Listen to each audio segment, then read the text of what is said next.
Now, I wanted to talk to you about Single Man, which is a political biography of Nitish Kumar, who actually got defeated in the Lok Sabha elections very soon after the book came out. So a lot of people tell me it was the kiss of death. Although it was, you know, the book is fairly fond of him. My earlier book was a biography of Lalu Yadav, which was very hard on him, and rightly so. But the Nitish book, to me, as I approach that book, is much more than just a political biography of a politician from Bihar. I sometimes feel sorry that it hasn't been seen as that by most people, or at least most reviewers who have only seen the political aspect of the book. It's my own growing up story in Bihar. It's various aspects of Bihar and how they have changed and not changed, what needs to change, what urgently needs to be done. I mean, it's Nitish is like the spine to a much larger narrative. So some people who have read it have recognized that story. I grew up in Patna. I probably opened my political eyes during the anti-emergency movement, of which both Lalu and Nitish were, as students at that time, fairly prominent characters. And so my own boyhood has been sort of quite political, in the sense that schools were closed and we were doing dharnas for sort of lack of anything better to do in a town like Patna in the mid-70s. And so a whole lot of us who were growing up that time became, for no reason of our choosing, we became political beings, because there were things happening around us that we could, I mean, they were so close to us that, well, school was closed 6 months, 8 months. Patna was sort of riven with agitation, marches, protests, firing, tear gassing. Jayaprakash Narayan was already a frail man by then, had sort of agreed to lead that movement against Mrs. Gandhi. Eventually resulted in the overthrow of the emergency and elections, in which the Janata Party won and then quickly lost. But I think I write somewhere towards the end of the Nitish book that, like Nitish himself, this book is a work in progress even after it's done. There will come a time when Nitish Kumar will either emerge lesser or greater from whatever he does or achieves in the years to come, and will require both books. In fact, Lalu is still an active politician, and so is Nitish. And it so happens that now, the funny thing is that both these books were written at a time, in a period of time when these two men, who I think have probably left the biggest political emboss on Bihar in the 21st century, were bitter rivals. Men who began together but parted ways very acrimoniously, and could not stand the sight of each other. Nitish spent the better part of his life trying to pull Lalu down, and succeeded after 15 years. And now that Nitish has been defeated, he has been defeated by such a sort of, in Bihari terms, a mammoth force, such a stunning slap, coming all the way from Gujarat, a man called Narendra Modi, who is now Prime Minister, that, you know, he's really quite shaken, and so is Lalu Yadav. And this sort of, this reverse for both men has now forced them to join hands. So it is actually a very interesting juncture post the writing of these two books, and probably I will someday depending on how this pans out.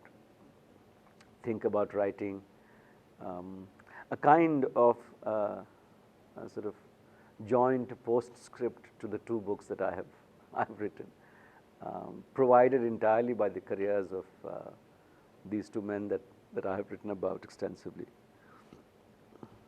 But many parts of the book,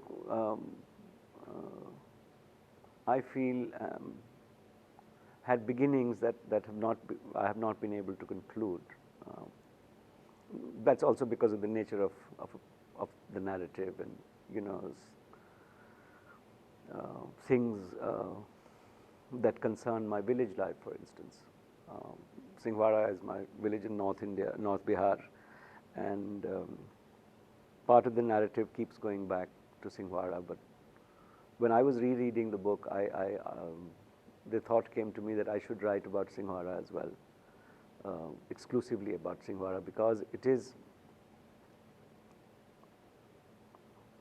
I mean, quite apart from the fact that it's my village and a place I'm very, very fond of, it's also a metaphor of what's happening to rural Bihar. There's a story of abandonment, people just having left in search of jobs, the village community itself not able to sustain itself with what is available now in the village. It's become sort of emptied, very moribund.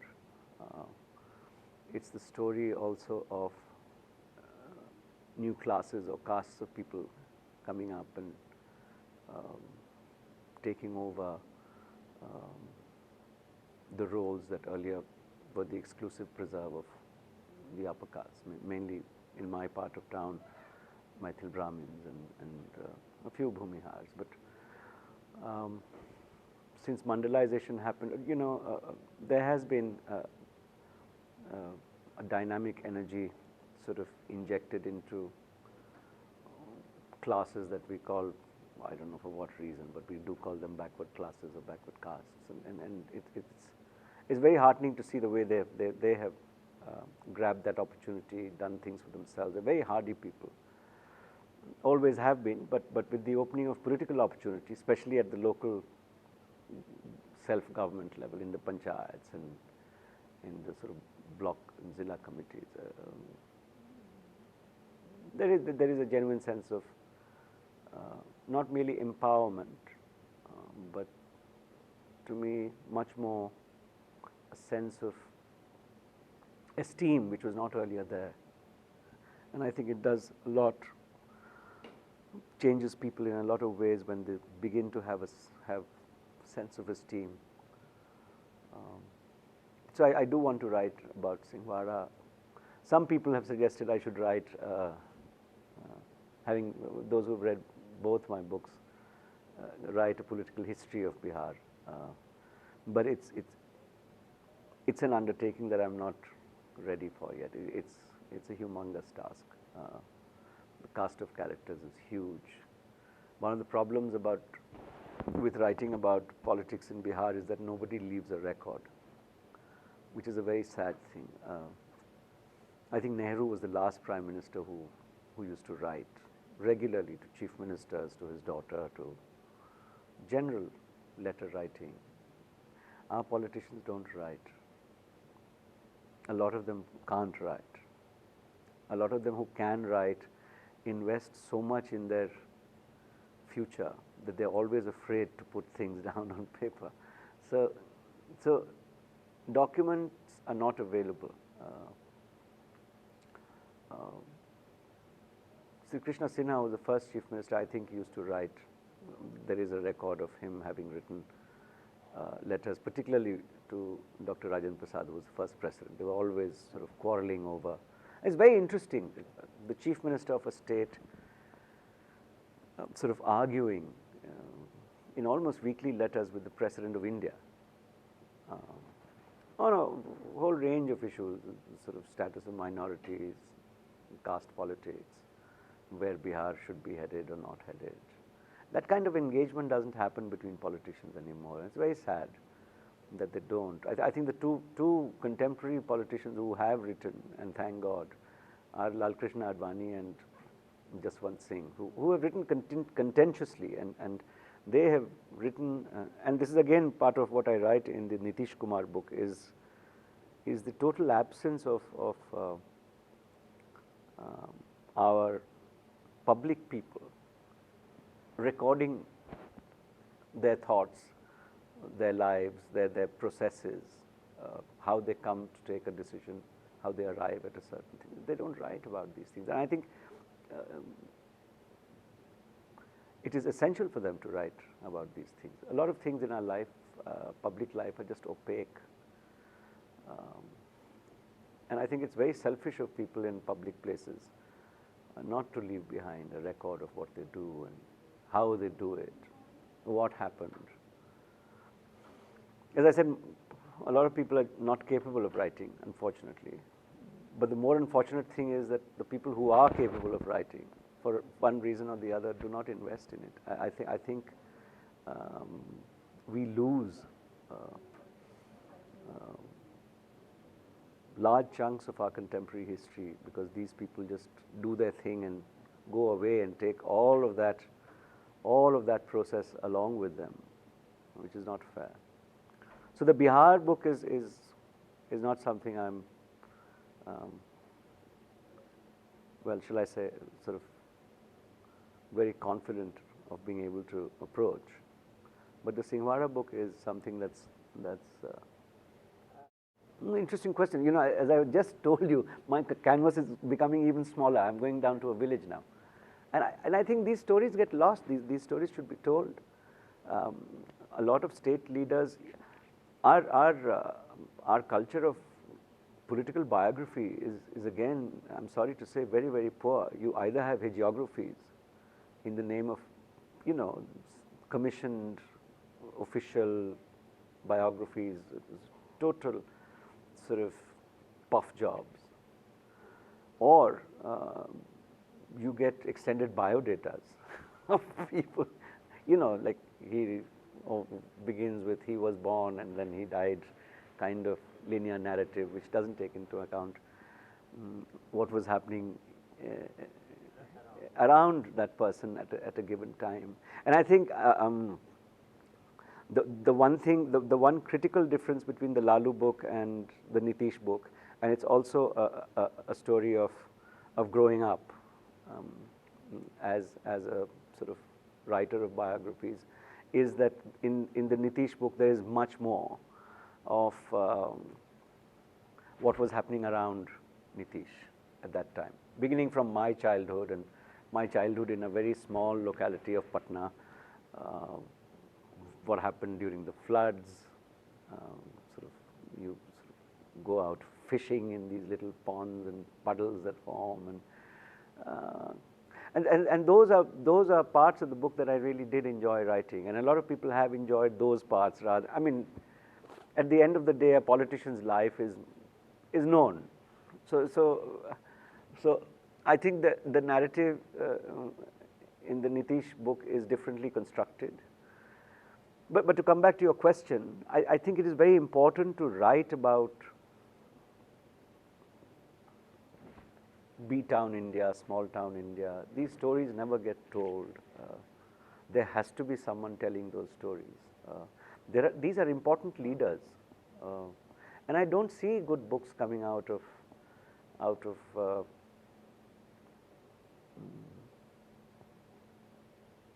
states that are, in a sense, recording contemporary. I mean, I have a friend who is from Haryana. He told me something that absolutely sort of struck me, because as a Bihari and as the writer of that book, I'm so close to it that a lot of things don't surprise me. And he's a person unknown to me, and he got my number from somewhere, and he called me and he said, I had no idea, and I consider myself a politically aware person, but I had no idea what had happened in Bihar politics since the 1970s. And it's only in these two books that I have found it, and I don't find it anywhere else. So I think this writing should be done. I mean, India is a great story. Of course, it's an eternally great story. And you know, I am not saying the great India book should not be written. Should be written. The great prime ministerial biography shouldn't be written. Should be written. But equally, there is a fascinating life happening out there which nobody is, and to say that nobody is interested is wrong. It's people want this. I think we should give people something and then let them decide whether they want this or not. I think I mean, the few people who I have mentioned my Singhwara book to, including my literary agent,